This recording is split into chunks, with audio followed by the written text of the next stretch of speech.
Hey everybody, so I want to kind of go over some fundamentals of mass messaging and what we are able to do with this. So how it kind of will work for us is, depending on your account, right here under our messaging and mass messaging, your plan limits will vary between by what your store is. So some may have smaller, some may have higher plan limits for these. This plan limit that we're seeing here is just per month. So we're able to send out these mass messages per month on that. If we go over that, there is going to be a 5 cents per message charge on the audience that goes out beforehand. So, or that 5 cents per message the message that is delivered. So what I highly recommend doing is to have an audience be as targeted as possible for these mass messages. So that's what you'll see here on the right. This is just a spreadsheet example of a good way that we can have an identified and targeted audience. So based on if you're with any IDs here with your point of sale IDs from your point of sales, that'll help us identify who these customers are, as well as anything else, right, for our names, contact methods, and that tag name. Utilizing these tags is a great way to build out that target audience.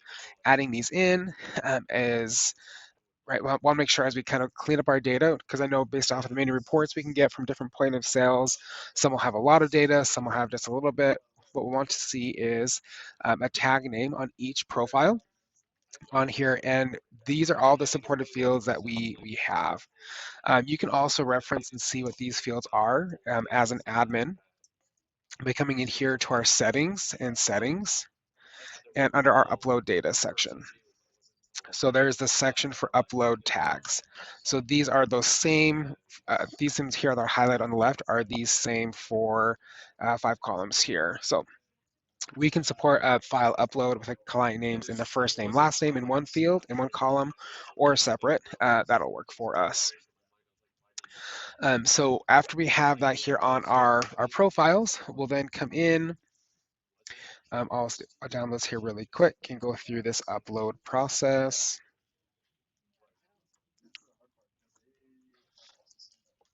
So to come up here and hit upload, and then we would just drag and drop that in here.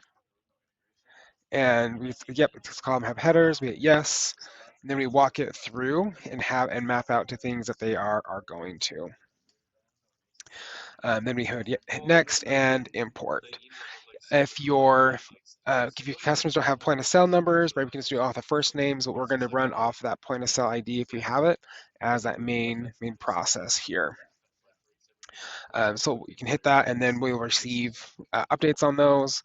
Here with this, so with this, if our client is in our account, they will be that tag will come through on them here.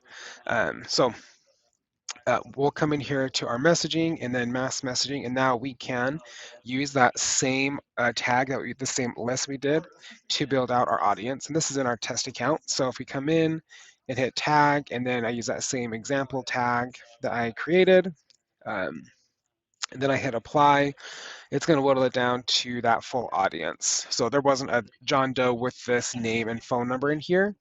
So it didn't tag that profile, but it did tag my profile. So you can see that entire audience right in here.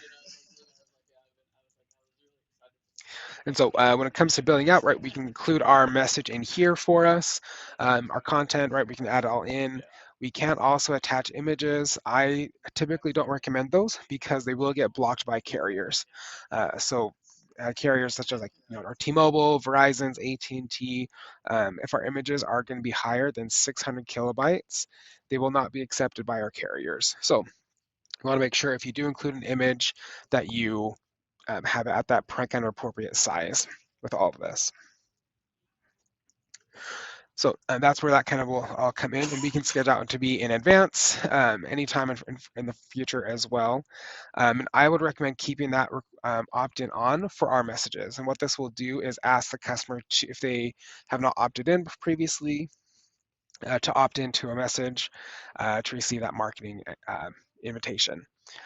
The customers will only receive that invitation once through this process. So we can resend those on a case-by-case basis on into the individual profiles.